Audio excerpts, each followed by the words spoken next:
So I'm giving a quick presentation before we move into the real meat of the afternoon program with the producers talking.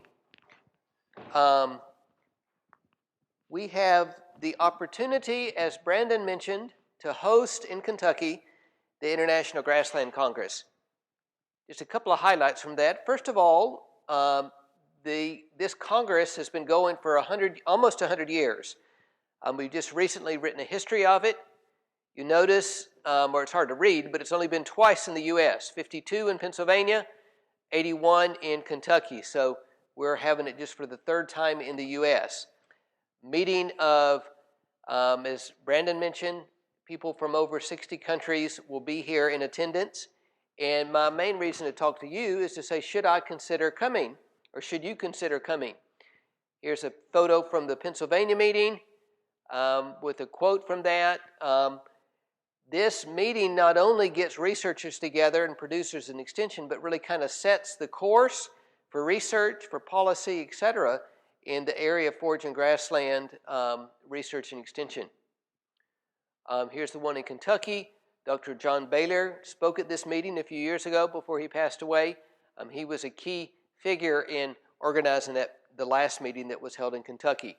He was a forage specialist in Pennsylvania for many years. Now, the only problem in talking to a group of hay producers about coming to this meeting is the dates, May 14th and 19th. I hope that everybody has gotten all their cuttings done, and it's a week of rainy weather that you don't need to be in the field, and you can come on up there. I don't know if that'll happen. But there may be a day in this week. It'll go from Sunday through Friday.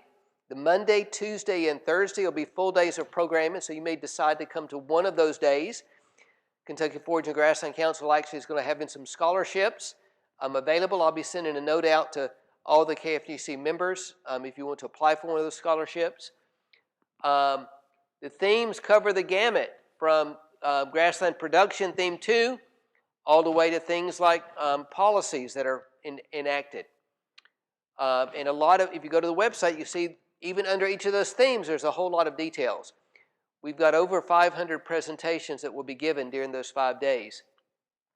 Now you may say, even if I do have a day off, is it worth coming to this meeting?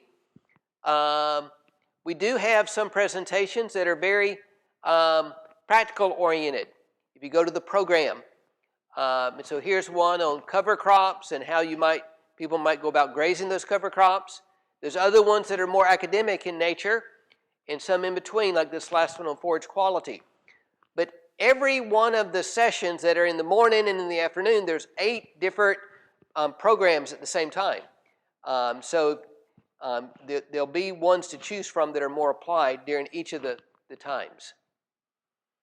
If some of you, maybe if you've retired from producing hay and you can take off a whole week, the week before the meeting, there'll be tours going all over the country, southeast, central, northwest, and northeast. And again, you click on the website and just internationalgrasslands.org to get to that information.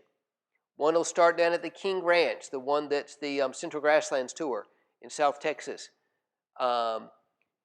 We've also got mid-Congress tours, and Brandon highlighted those, and Brandon and Jimmy are the coordinators of those. One will, for example, go down to Clayton's farm and show people about how Kentucky producers grow hay, and that one will stop at Roundstone Seed as well. We'll have some of research, bale grazing, for example, and a number of beef operations. Now, these Wednesday tours will probably not be as interesting to those of us in Kentucky, but people coming around the world, to give them a chance to show how we do things here in the state and how we do things in an excellent way. Even some tours on horse farms. So my main point is, jot this on your calendar. If it works to come, great. You know somebody else you think might be interested, great way that we'll be highlighting our state. We will be recording these presentations, so we'll make sure that we'll let you know how they can be viewed and are available. And there probably won't be another one of these in the U.S. for 30 or 40 years, so don't just say, I'll come to the next one. We've got the QR code. It's also on the little card that we have out at the KFGC booth.